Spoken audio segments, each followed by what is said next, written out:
You ever wonder how a quiet, peaceful suburban street can turn into a full-blown battlefield over something as ridiculous as a key? Well, buckle up, because what happened in my neighborhood might just be the wildest HOA showdown you'll ever hear. It ended with handcuffs, a helicopter, and one Karen of an HOA president realizing she messed with the wrong guy. I'm Tom Whitaker, part-time engineer, 911 dispatcher father, and de facto leader of the resistance in Willow Creek, Virginia.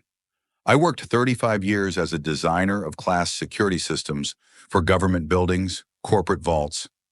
You don't just walk into those types of places, so if it's locks, cameras, or security, I don't play games. Our street was quiet. Kids pedaled bicycles. Neighbors welcomed each other with waves. Occasionally, an errant dog dug up a section of sidewalk from someone's flower bed. That was the action until Evelyn Hartwell came. She burst in like a whirlwind in pearls and pale blazers.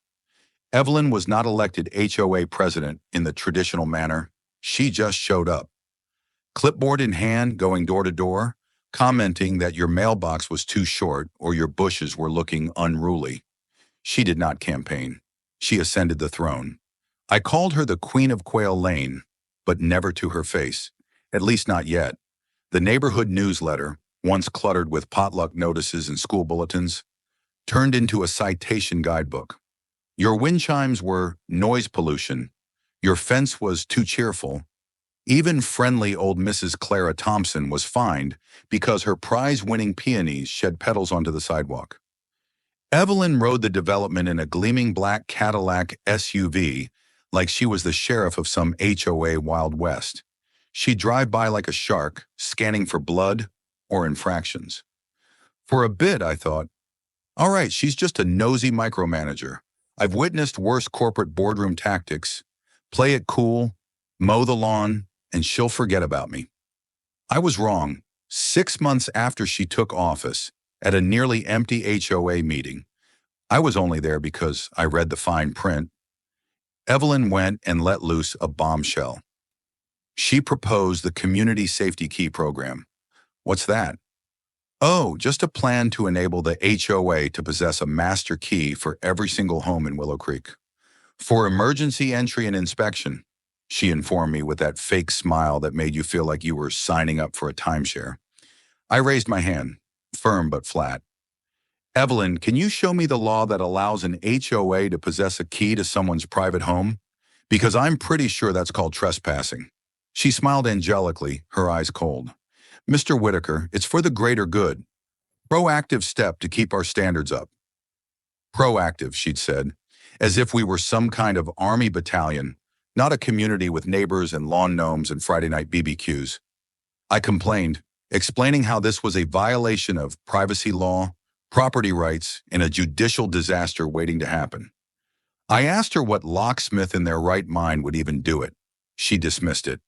The board has approved it, she snapped.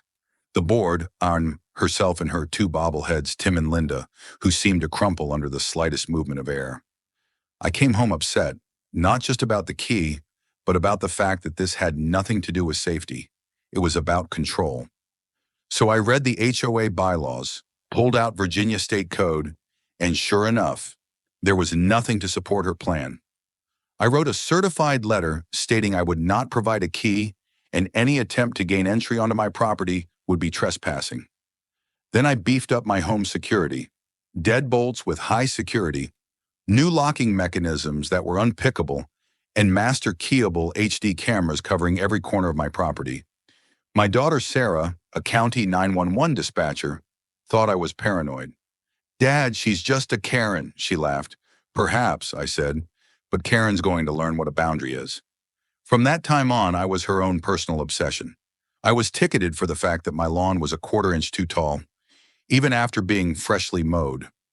She then told me that my mailbox was leaning dangerously. I had measurements, photographs, even records from my landscaper. Never mattered. She kept coming back.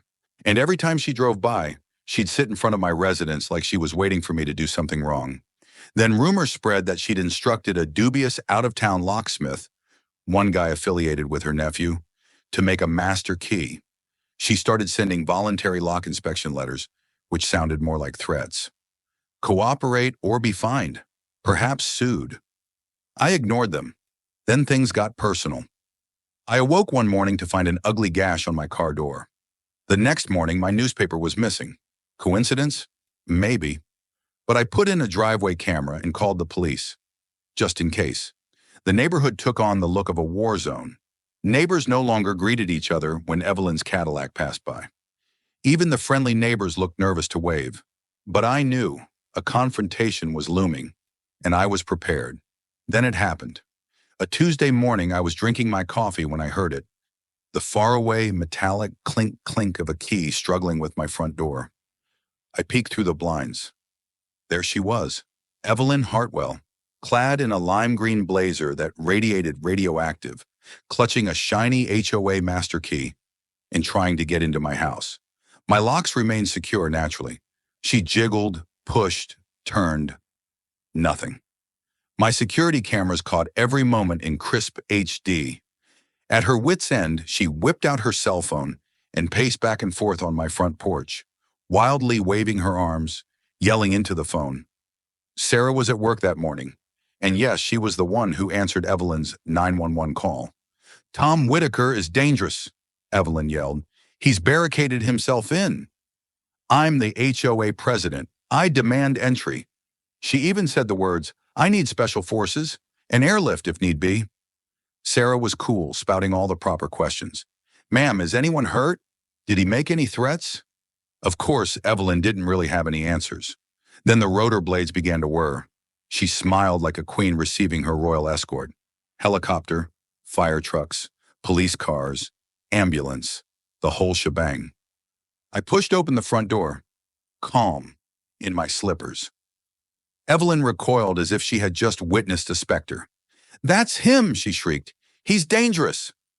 Sergeant Ali, the officer on duty, hard guy, no frills, sized me up and barked, "Sir, can you please explain what is happening?" I explained to him, "Yes. This woman tried to open my front door with a key she illegally had copied.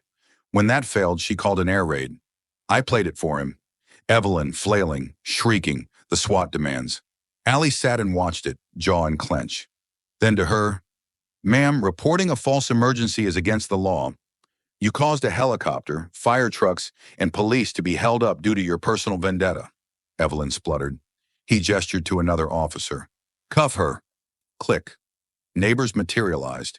Mrs. Clara literally danced on her lawn.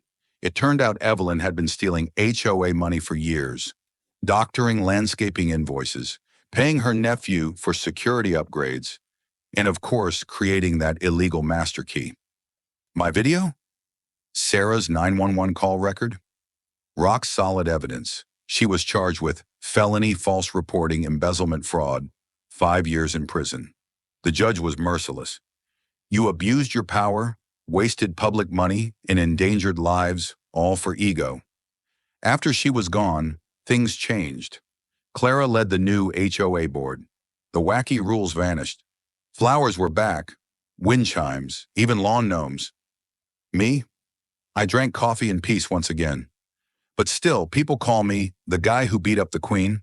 Sarah and I still crack up about it. But it's a reminder. Petty power in the wrong hands becomes dangerous. Evelyn wanted a key to everyone's house, but in the end, it was her own lies that locked her away. Outrow. Got an HOA horror story? Drop it in the comments. I'd love to hear it. And if you've got a neighbor like Evelyn, watch your locks and maybe, just maybe, get a camera.